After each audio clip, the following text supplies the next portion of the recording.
नमस्कार, आप देख रहे हैं एसपीटी न्यूज पर 16 दिसंबर सोमवार सुबह 6:15 बजे राजस्थान की बड़ी खबरें। One nation one election bill Lok Sabha में सोमवार यानी 16 दिसंबर को पेश नहीं किया जाएगा। इससे जुड़े दोनों बिल को लोकसभा की रिवाइज लिस्ट से हटा दिया गया है। इससे पहले 13 दिसंबर के कैलेंडर में कहा गया था कि सोमवार को बिल लोकसभा में रखा जाएगा। मीडिया रिपोर्ट्स के मुताबिक अब फाइनेंशियल बिजनेस के पूरा होने के बाद बिल सदन में पेश किया जाएगा। हालांकि सरकार बिल को आखिरी समय में भी लोकसभा स्पीकर की परमिशन के बाद सप्लीमेंट्री लिस्टिंग के जरिए सदन में पेश कर सकती है। कैबिनेट ने 12 दिसंबर को बिल की मंजूरी दी थी।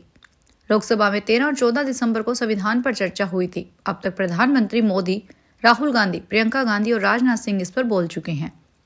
16 और 17 दिसंबर को अब राज्यसभा में संविधान पर चर्चा होगी। संसद का शीतकालीन सत्र 25 नवंबर को शुरू हुआ था, जो 20 दिसंबर को खत्म होगा।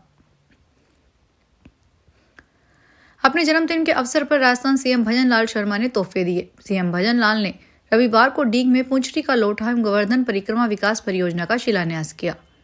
इसके बाद समारोह को संबोधित करते हुए कहा, राज्य में एक तरफ हमारे तीर्थों का विकास हो रहा है, वहीं दूसरी तरफ तेजी से बुनियादी ढांचे का निर्माण भी हो रहा है।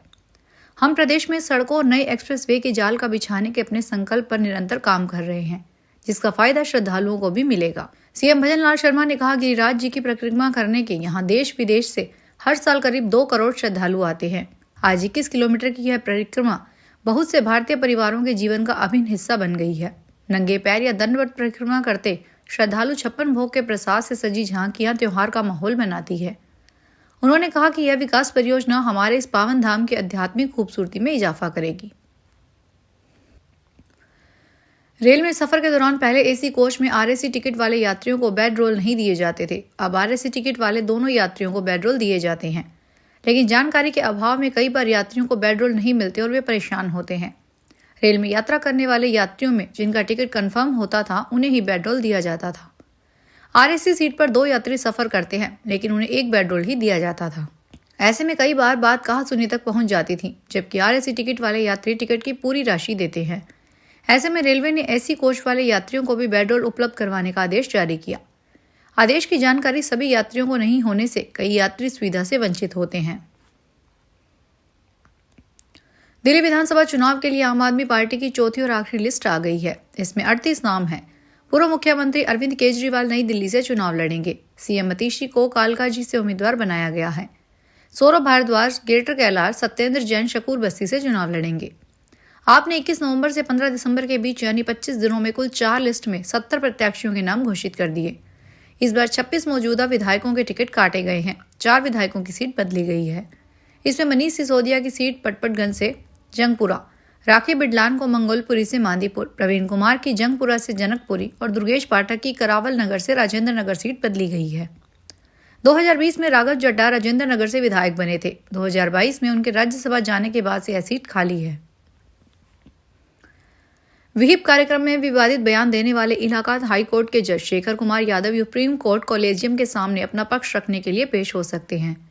सुप्रीम कोर्ट ने 10 दिसंबर को इस मुद्दे पर मीडिया रिपोर्ट्स के आधार पर इलाहाबाद हाई कोर्ट से पूरी जानकारी मांगी थी। प्रक्रिया के तहत किसी विवादास्पद मामले में जज को कॉलेजियम के सामने अपना पक्ष रखने का मौका दिया जाता है। कॉलेजियम की अध्यक्षता भारत के चीफ जस्टिस करते हैं। झुंझुनू शहर के बीचों बीच स्थित कान्हा पहाड़ पर खनन का विरोध करने के मामले में पूर्व मंत्री राजेंद्र सिंह गुड्डा मुश्किलों से घिर गए हैं। एक लीज धारक ने गुड्डा समेत 12 लोगों के खिलाफ कोतवाली थाने में मामला दर्ज करवाया है। गुड्डा पर गैर कानूनी तरीके से भीड़ इकट्ठी करना, कार्यालय में जान से मारने की नीयत से घुसकर तोड़फोड़ करने और संपत्ति को नुकसान पहुंचाने का आरोप है। लीज धारक श्याम सिंह कटेवा ने कोतवाली थाने में शनिवार को रिपोर्ट दी, जिसमें बताया कि गुड्डा काफी समय से उन्हें और उनके परिवारजनों को धमकी दे रहे थे कि खान चलानी है तो महीने की मंदी देनी होगी। कांग्रेस के वरिष्ठ नेता मणिशंकर अय्यर ने खुलासा किया कि पिछले 10 साल में उन्हें सोनिया गांधी से सिर्फ एक बार मिलने का मौका मिला है। उन्होंने कहा कि गांधी परिवार ने ही मेरा पॉलिटिकल करियर बनाया है और बर्बाद भी किया है, लेकिन मैं कहीं भाजपा में शामिल नहीं होंगे। मीडिया को दिए इंटरव्यू में अय्यर ने 2 किस्से बताए। एक बार राहुल गांधी को शुभकामनाएं भिजवाने के लिए उन्हें प्रियंका गांधी को फोन करना पड़ा था। साथ ही एक बार उन्होंने सोनिया गांधी को मैरी क्रिसमस की शुभकामनाएं दी तो मैडम ने कहा, मैं क्रिश्चियन नहीं हूं। विमेंस प्रीमियर लीग 2025 के लिए मिनी ऑक्शन बेंगलुरु में जारी है। मुंबई की ऑलराउंडर सिमरन शेख पर सबसे बड़ी बोली लगी। उन्हें 1 करोड़ 90 लाख रुपए में गुजरात जॉइंट्स ने खरीदा। अनकैप्ड बैटर जी कमलिनी, प्रेमा रावत और वेस्ट इंडीज की ऑलराउंडर डिएंड्रा डॉटिन की बोली भी 1 करोड़ रुपए को पार कर गई। पहले राउंड में 7, दूसरे राउंड में 5 और फाइनल राउंड में 7 प्लेयर्स बिकी। Sneha Rana, Heather Knight, Kim Garth और पूनम यादव जैसी बड़ी प्लेयर्स को खरीदार नहीं मिला। ऑक्शन में 124 प्लेयर्स के नाम आएंगे, जिनमें टीमों के पास 19 खिलाड़ियों की जगह ही खाली है। टूर्नामेंट का तीसरा सीजन जनवरी के आखिरी सप्ताह में शुरू होगा। जम्मू कश्मीर के सीएम उमर अब्दुल्ला ने कहा कि कांग्रेस ईवीएम पर रोना बंद करे। चुनाव में जीतने पर आप जश्न मनाते हैं, जब हारते हैं तो ईवीएम पर सवाल उठाते हैं। यह ठीक नहीं है। पार्टियों को चुनाव लड़ने से पहले यह तय करना चाहिए कि उन्हें ईवीएम पर भरोसा है या नहीं। मीडिया को दिए इंटरव्यू में अब्दुल्ला ने कहा, जब आप ईवीएम के जरिए 100 से अधिक सांसद चुनते हैं, तब इसे अपनी पार्टी की जीत बताते हैं। दूसरे चुनाव में रिजल्ट आपके अनुकूल नहीं होता तो आप इसे गलत बता देते हैं। ये ठीक नहीं है। यदि किसी पार्टी को ईवीएम पर भरोसा नहीं है तो उसे चुनाव लड़ना ही नहीं चाहिए। इंटरव्यू में उमर ने केंद्र सरकार से अपना वादा निभाने की बात कही।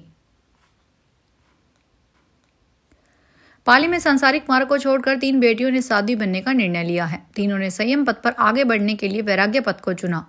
पढ़ाई में होशियार और परिवार की लाडली बेटियों ने इस मार्ग को अपनाने से पहले साध्वियों के साथ समय बिताना, 5000 किलोमीटर तक धार्मिक यात्राएं भी की। कोविड के समय में लगातार हो रही हालातों ने युवतियों के हृदय को परिवर्तित कर दिया। इस बीच साध्वियों ने संयम पक्ष के जरिए मोक्ष प्राप्ति का रास्ता बताया। तीनों 16 फरवरी को बाड़मेर में दीक्षा लेगी। राजस्थान में आर्गन ट्रांसप्लांट के लिए पहली बार हेलीकॉप्टर का इस्तेमाल किया गया। झालावाड़ से हेलीकॉप्टर के जरिए ब्रेन डेड विष्णु के अंग जयपुर और जोधपुर पहुंचाए गए। ऐसा करने में मात्र 3 घंटे का समय लगा। खास बात यह है कि ब्रेन डेड युवक के अंग 8 लोगों के शरीर में काम करेंगे। दरअसल झालावाड़ के एसआरजी अस्पताल में भर्ती विष्णु प्रसाद को डॉक्टरों ने 13 दिसंबर को ब्रेन डेड घोषित कर दिया, जिस पर परिजनों की रजामंदी के बाद ऑर्गन ट्रांसप्लांट का फैसला किया गया। जयपुर एसएमएस अस्पताल के डॉक्टर राजकुमार के नेतृत्व में टीम सुबह 10:30 बजे ब्रेन डेड युवक के अंगों को लेकर हेलीकॉप्टर के जरिए झालावाड़ से रवाना हुई, जो करीब 1.5 घंटे में जयपुर पहुंच गई। National tiger conservation authority of India के सचिव गोविंद सागर भारद्वाज रविवार को रणथंभौर के दौरे पर रहे। इस दौरान उन्होंने बाघ संरक्षण को लेकर रणथंभौर के वन अधिकारियों से चर्चा की। इस दौरान उन्होंने जंगल में रणथंभौर में वन्य जीव प्रबंधन भी देखा, जिसके बाद भारद्वाज से गाइड एसोसिएशन के प्रतिनिधि मंडल से मुलाकात की। इस दौरान प्रतिनिधि मंडल ने भारद्वाज का स्वागत किया। इसी के साथ ही एक लंबी वार्ता की, जिसमें रणथंभौर में गाइडों से संबंधित सभी मुद्दे और बाघ संरक्षण, वन सुरक्षा इत्यादि अनेक मुद्दों पर विस्तार से सार्थक चर्चा की। केंद्रीय कृषि राज्य मंत्री भागीरथ चौधरी ने कहा कि भाजपा सरकार का 1 साल बेमिसाल रहा। इस 1 साल में सरकार ने हर वर्ग का ध्यान रखा और हर क्षेत्र में विकास किया। कांग्रेस कार्यकाल में पेपर लीक हुए और भाजपा सरकार ने आरोपियों को सलाखों के पीछे पहुंचाया। साथ ही ऐसे इंतजाम किए कि भविष्य में युवाओं के साथ कुठाराघात नहीं हो। भाजपा सरकार के कार्यकाल का 1 वर्ष पूरा होने और मुख्यमंत्री भजन लाल शर्मा के जन्मदिन पर प्रेस वार्ता को संबोधित करते हुए चौधरी ने राजस्थान की भाजपा सरकार के 1 साल के कार्यकाल की उपलब्धियां बताई। राजस्थान सरकार ने प्रदेश के हर ब्लॉक में 5 नए आंगनबाड़ी केंद्र खोलने की मंजूरी दी है। विभागीय बाल विकास परियोजना अधिकारी हर्षा वर्मा ने बताया, नागौर जिले के सोनेली, सोमना, छापड़ा, धांडी व लूनसरा में नए आंगनबाड़ी केंद्र खोले गए हैं। उन्होंने बताया, सभी आंगनबाड़ी केंद्रों के खुलने पर ग्रामीणों ने प्रदेश सरकार और महिला बाल विकास राज्य मंत्री डॉक्टर बागमार का आभार जताया है। नए आंगनबाड़ी केंद्रों के शुभारंभ के समय सभी संबंधित जनप्रतिनिधि, शिक्षा व प्रशासन के अधिकारियों के ग्रामीण मौजूद रहे। नए आंगनबाड़ी केंद्रों को रंगोली व फूलों से सजाते हुए बच्चों का तिलक लगाकर स्वागत किया गया। प्रदेश सरकार की नीति के अनुसार सभी वंचित बच्चों को पोषण युक्त आहार देंगे।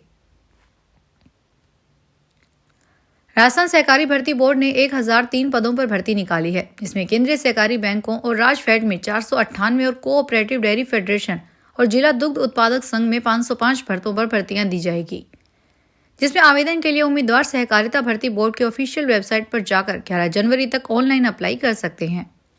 इन भर्तियों के लिए 10वीं पास से लेकर ग्रेजुएट और पोस्ट ग्रेजुएट उम्मीदवार आवेदन कर सकेंगे। उम्मीदवार का सिलेक्शन रिटर्न और स्किल टेस्ट के आधार पर किया जाएगा।